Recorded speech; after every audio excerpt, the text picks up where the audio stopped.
el programa de El Jarrón Chino de Latinoamérica 21 tiene un invitado muy especial, que es don Oscar Arias, 2 veces presidente de Costa Rica, Premio Nobel de la Paz en 1987 y con numerosísimas condecoraciones, reconocimientos, pero yo quiero sobre todo resaltar uno, que es ser doctor honoris causa por la Universidad de Salamanca. Doctor Arias, presidente Arias, bienvenido al programa del Jarrón Chino. Encantado, encantado, Manuel. Muy bien. ¿Considera usted, con su experiencia, que hay un oficio de político? Sí, señor. Sí, señor. Yo, cada vez que me preguntaban en mi primera campaña, ¿cuándo quiso usted ser candidato? ¿Cuándo anhelaba ser presidente? Respondía, desde que estaba en el vientre de mi madre, desde muy niño. Y en buena parte le pedí a mi padre que para mi cumpleaños me regalara biografías. Biografías de Carlomagno, de Napoleón, de Abraham Lincoln, de Roosevelt, de Churchill, de Gaulle, absolutamente de todo el mundo. Y finalmente, después de estudiar en Costa Rica, estuve en la Facultad de Derecho y en la Facultad de Economía. Quise estudiar ciencias políticas, me doctoré en Inglaterra porque quería estudiar a los clásicos. Me becaron para leer a los clásicos, desde los griegos hasta Hobbes, Locke, Montesquieu, Rousseau, hasta tiempos actuales como Dahrendorf o Isaiah Berlin. Dicho eso, siempre he dicho aquí en Costa Rica que la política es mi oficio, pero que el arte es mi pasión, porque francamente el arte me ha fascinado toda la vida. ¿Y qué atributos considera usted que debe tener una persona que se quiera dedicar a la política? ¿Qué atributos mínimos? Tener claro para qué quiere el poder, si va a ir a pedir votos al electorado, tiene que saber muy bien para qué los está pidiendo, qué es lo que quiere hacer, tener una ruta clara, tener un rumbo claro. Eh, Cuando Alicia en el País de las Maravillas le dijo al gato que le dijera por dónde debería ir al llegar a una encrucijada, el gato le preguntó a dónde quiere ir y ella dijo a cualquier lugar. Y entonces dijo, pues entonces tome cualquier camino porque no sabe a dónde quiere ir. Eso le pasa a mucho político.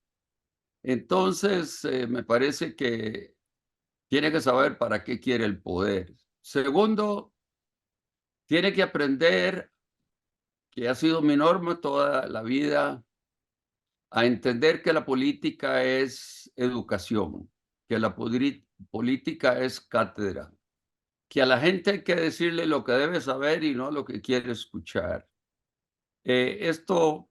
Con esto estoy diciendo que no se puede ser populista, ni de derecha ni de izquierda. No se puede halagar el oído y pretender aspirar a ser presidente basado en las encuestas para ver qué es lo que quiere la gente. No. Tercer lugar, me parece indispensable, obvio, que hay que tener integridad, hay que tener una ética. Eh, Hay que saber muy bien que se requiere honestidad intelectual y moral. Y este es un fenómeno que lo vivimos en América Latina como en ningún otro continente.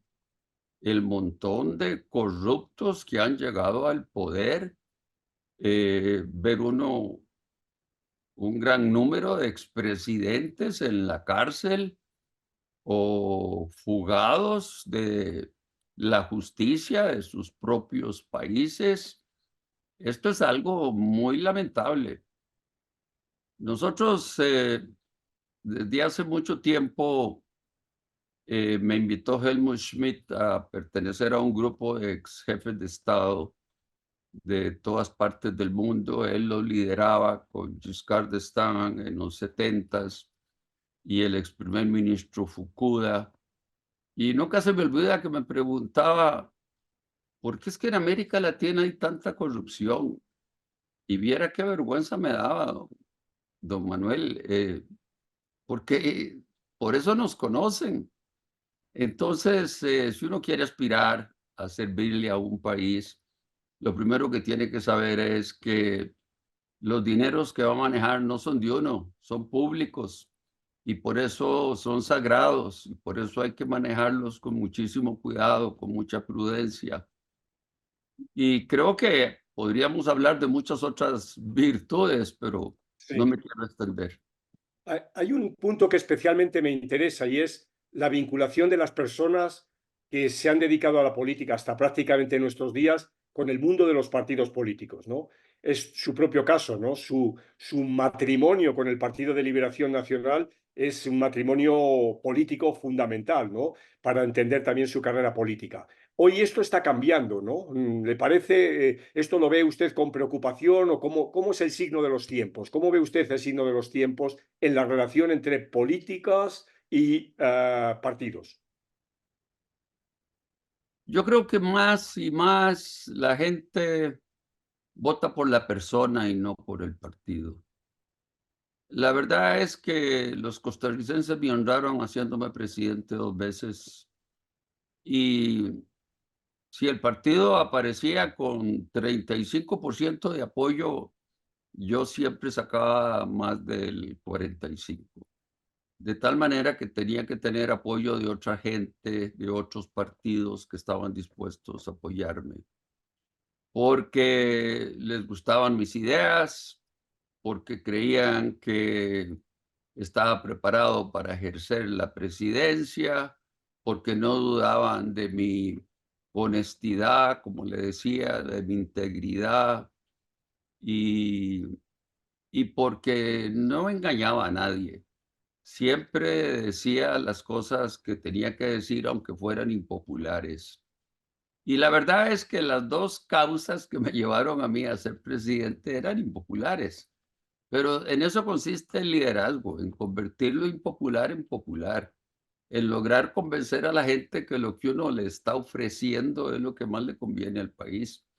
En mi primer gobierno, luchar por la paz, que significaba adversar a las dos superpotencias, a Mikhail Gorbachev y a Ronald Reagan, y la prensa nacional y los empresarios y todos estaban muy preocupados de enfrentarme a los Estados Unidos, sobre todo, y a ir a la Casa Blanca a decirle al presidente Reagan, estoy en desacuerdo con usted, pero era en el interés de Costa Rica aislar a este país de los conflictos que vivía la región centroamericana. Usted sabe que desde que recibí el premio Nobel, las dos patas del banco que hacen crecer a esta economía son la inversión extranjera y el turismo, y eso nació con el premio Nobel. Entendido. Ya ha citado varios personajes políticos que usted ha tratado. Me gustaría que me dijera qué tres personajes de la política que usted conociera en persona le han impresionado más y por qué. Eh, Déjeme pensar, porque he conocido a muchos y bueno, seleccionar al primero es muy fácil, pero seleccionar a los otros dos, francamente, me va a ser muy difícil. Adelante. En efecto, don Manuel, en mi primer gobierno conocí a muchos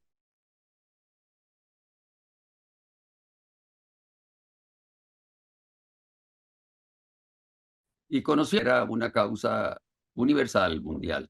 Yo tuve que redactar un plan de paz, tuve que viajar por toda América Latina, conocí a los presidentes de toda América Latina. Entonces, estamos hablando de los años 80 y después tuve que viajar a Europa.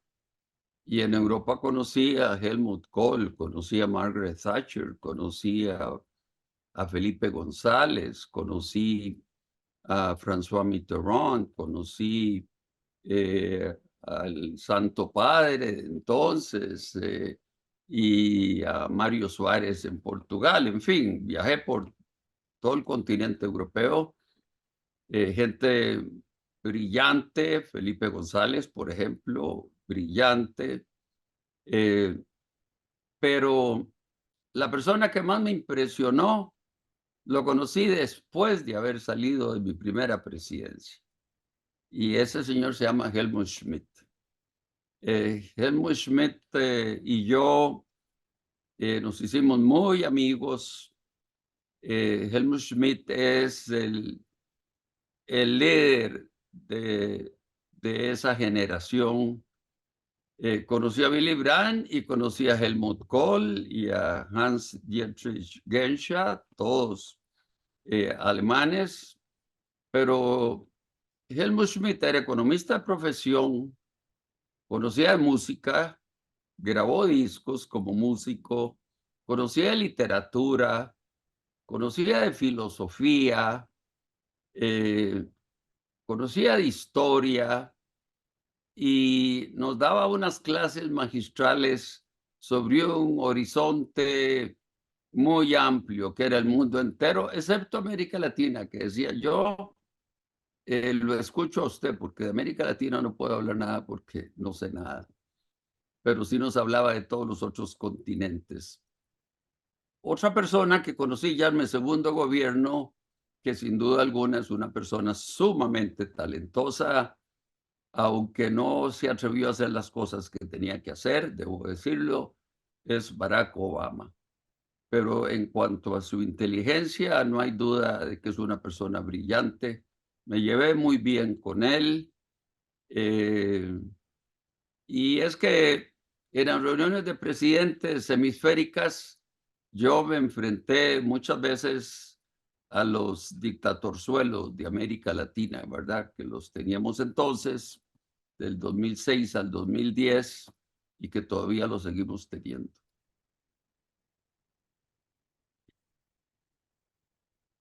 Muy bien, bueno, hemos dicho dos, está muy bien.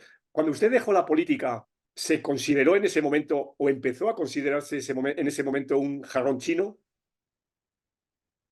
No, no, porque digamos, la dejé en 1990 eh, y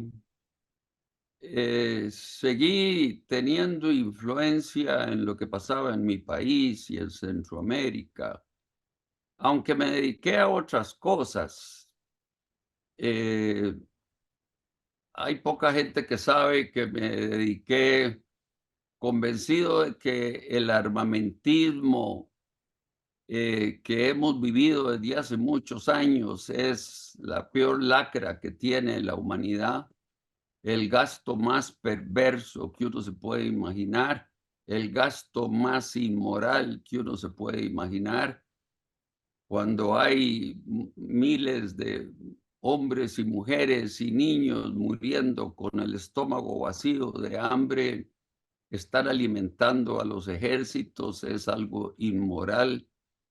Me dediqué a abolir ejércitos, logré conjuntamente con los panameños abolir el ejército panameño, también en Haití. Fui al África subsahariana, ahí no pude abolir ninguno, obviamente, no logré convencer a nadie.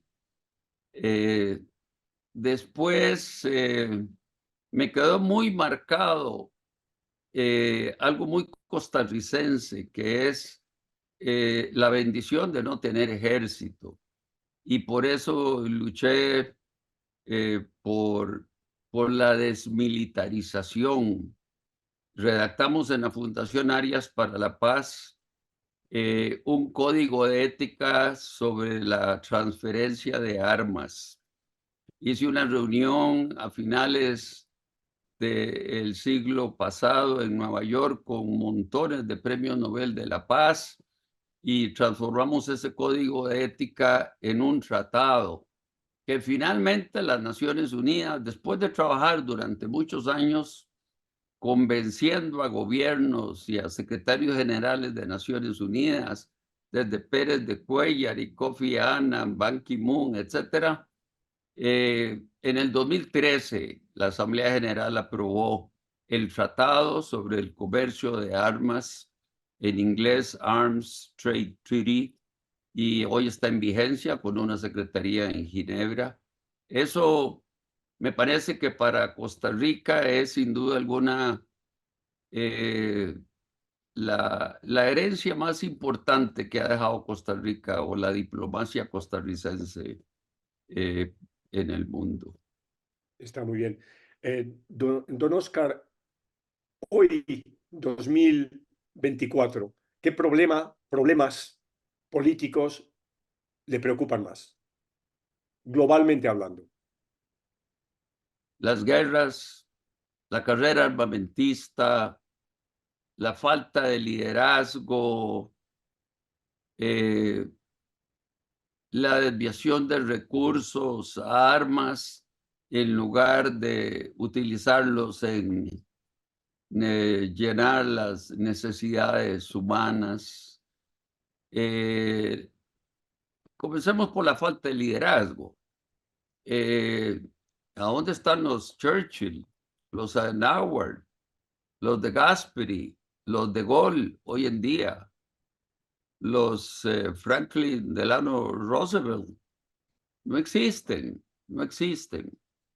El liderazgo que ejerce Estados Unidos es un liderazgo con los valores equivocados, es un liderazgo que creen que hay que gastar más en armas, que hay que fortalecer la OTAN, que los miembros de la OTAN deben gastar más, llegar hasta el 2% del Producto Interno Bruto en armas y soldados, exactamente lo que no tiene que estar haciendo la humanidad. Estados Unidos veta un cese al fuego humanitario en el Consejo de Seguridad para que no haya cese al fuego humanitario ahora en el Medio Oriente y que continúe Netanyahu bombardeando Gaza. Esa falta de liderazgo es muy lamentable, muy triste. Eh, y es que si los valores están equivocados, entonces las prioridades de los gobiernos también están equivocados. En Estados Unidos hay pobreza, la gente no tiene a dónde vivir, está durmiendo en los parques o en las aceras de las ciudades, no hay dinero para que el Estado trate a los indigentes o a los drogadictos, porque ese individualismo es perverso, ¿verdad? Pero se resisten a tener un welfare state, se resisten, digamos, como en Europa, que la educación universitaria sea gratuita, como ustedes, los españoles o los franceses o los alemanes, no. Ahí vale $80,000, $100,000 poder educar a alguien. Eso no tiene sentido mientras se gastan 900,000 millones de dólares en armas y soldados. Usted conoce muy bien América Latina y América, también la subregión, América Central. Y en esta zona del mundo, ¿cuáles son los problemas que le preocupan? Eh, Cuando uno piensa en América Latina y si usted me dice cuáles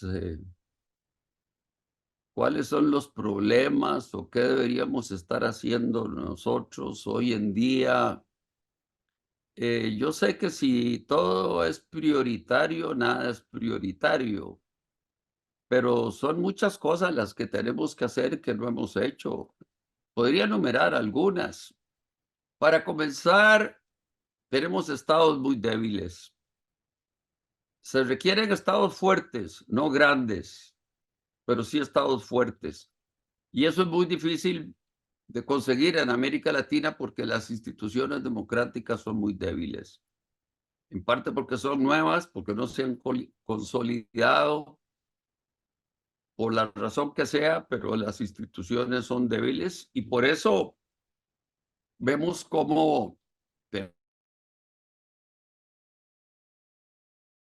dictadores de izquierda, el Poder Judicial y manejarlo, el Tribunal de Elecciones y manejarlo a su antojo. Tenemos el tema de la corrupción, del que ya hemos hablado. Esto es muy lamentable en América Latina, tener expresidentes que tienen que salir al exterior, huyendo de justicia o bien están en la cárcel. Eh, Tenemos el tema de que son economías que no crecen, don Manuel, no crecen porque las tasas de ahorro son bajas, las tasas de inversión son bajas, crecemos al 3,5, 4,5% anual. Si el ingreso per cápita crece al 2% anual, en 35 años duplicamos el ingreso per cápita. Si crece al 10% anual, en 7 años duplicamos el ingreso per cápita. Y eso nos diferencia del sureste asiático, nos diferencia de China, de Corea del Sur, de Taiwán, de Malasia, etcétera. Y esto es un mal endémico de América Latina. Estamos creciendo al 3 o 4% y así nunca vamos a poder aliviar la pobreza, reducir la pobreza extrema. Tenemos el tema de la infraestructura.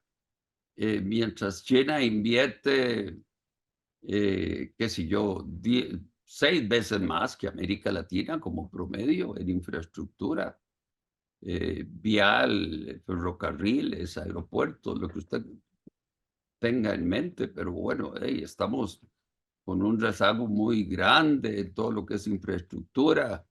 Usted está aquí en Costa Rica y puede ver nuestras carreteras, es una cosa muy lamentable. Y creo que ahí podríamos seguir. No puedo dejar de mencionar el hecho de que quiénes son nuestros enemigos en América Latina. ¿Hay algún país que tenga una amenaza de su vecino como para seguir gastando en armas? Yo me pregunto, siempre se lo preguntaba a Lula, ¿usted quiere submarinos? ¿Para qué? ¿Quién lo va a atacar? ¿Chile, Argentina, Uruguay? ¿De qué se trata? ¿Por qué complacer a los militares brasileños con esta estupidez de gastar más cuando tienen las favelas que tienen? Y yo le podría poner montones de ejemplos en ese sentido, ¿verdad? Y es que usted que es politólogo y los historiadores, los politólogos, a través de la historia, yo lo que pienso es que uno se remonta 5,000 años atrás o 2,500 años atrás. Desde Alejandro Magno y Julio César, la narrativa de la historia es siempre guerras y guerras y guerras. Los poquitos espacios en la historia en que hemos vivido en paz son la excepción, no la norma. Ustedes los europeos tuvieron a Hugo Grocio y tuvieron a Emmanuel Kant que hablaron de la paz, pero son las excepciones. Todo el mundo lo que le encanta es escribir sobre las guerras. Uno va irónicamente a un museo de la paz en Europa y son museos de la guerra, lo que cuentan son los episodios Sí, de la guerra y cómo se ganó la guerra, en fin. Entonces, sí, es sí. triste, pero es una realidad.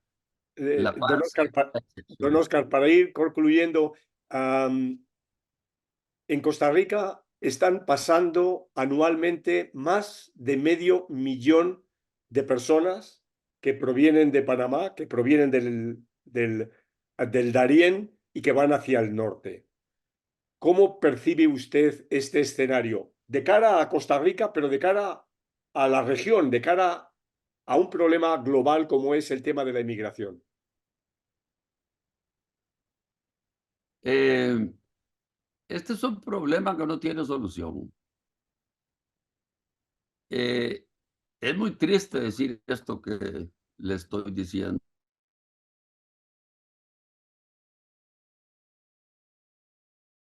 En el que decía, si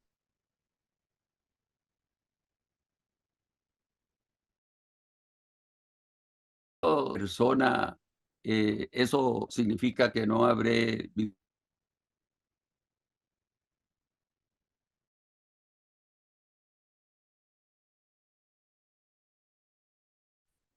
Y es por esto que hemos hablado, de que los gastos responden no a las prioridades eh, porque que se requieren de atender con el gasto público, sino a, a valores que no son los correctos. Y cuando uno oye discursos, yo siempre digo, no le haga caso a los discursos, vea el presupuesto, en qué se gasta el dinero de un gobierno. Y si no se están llenando las necesidades más vitales del ser humano, o bien por violencia, porque también por violencia sale la gente, pero si salen 7 millones de venezolanos es parte por tener un régimen dictatorial y parte porque no tienen que comer, y parte porque un profesional gana $5 al mes. Y eso pasa en el África subsahariana, eso pasa en Haití, eso pasa con buena parte de los musulmanes que vienen de Siria, que vienen de otros países, a Europa. Y lo que estamos viendo es una extrema derecha surgir en los países europeos, que es muy lamentable que esto suceda. Pero todo es porque lo que quieren es combatir la inmigración. ¿Y por qué le digo que no hay una respuesta? Porque de ahí en eso soy muy escéptico, la verdad. El gasto militar está impidiendo que los gobiernos hagan transferencias reales de recursos del mundo rico a ese Global South, a ese sur global, como lo llaman ahora. Eh, la India, nunca se me olvida, yo fui invitado a dar una conferencia sobre la India hace unos cuantos años, la conferencia en honor de Jawaharlal Nehru, y les molestó mucho que yo hablara de que la India gastara tanto en armas y soldados, y lo mismo es cierto de China. Pero el peor caso es Estados Unidos, porque Estados Unidos gasta 4 veces más que China en el presupuesto militar.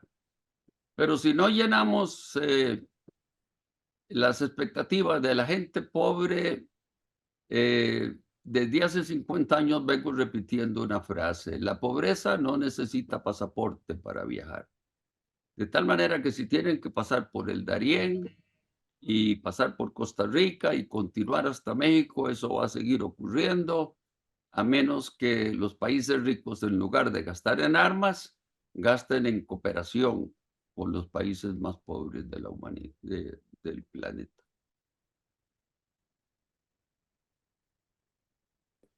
Compártanos un recuerdo de su vida.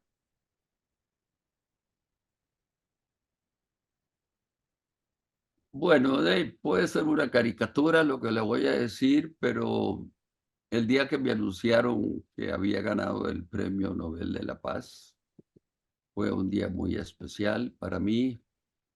Yo me encontraba en una playa con mis hijos y mi esposa y parientes. Me llamaron por teléfono en la madrugada. Yo no quería ni siquiera contestar el teléfono porque me estaban despertando a las 4 de la mañana. Siguieron insistiendo y finalmente me dijeron, es que le han otorgado el Premio Nobel de la Paz. Y yo dije, pues estaré equivocados porque que yo sepa nadie me ha nominado. Y le digo esto porque hubo mucho grupo, sobre todo estudiantes latinoamericanos, que me escribían para decirme, queremos nominarlo para...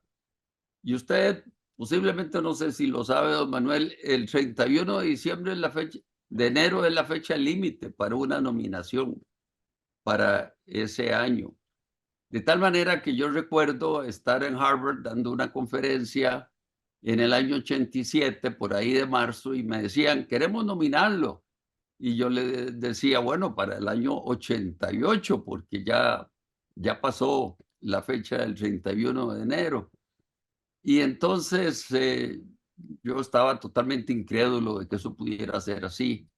Y es que yo ignoraba que me habían nominado tres suecos que no me conocían.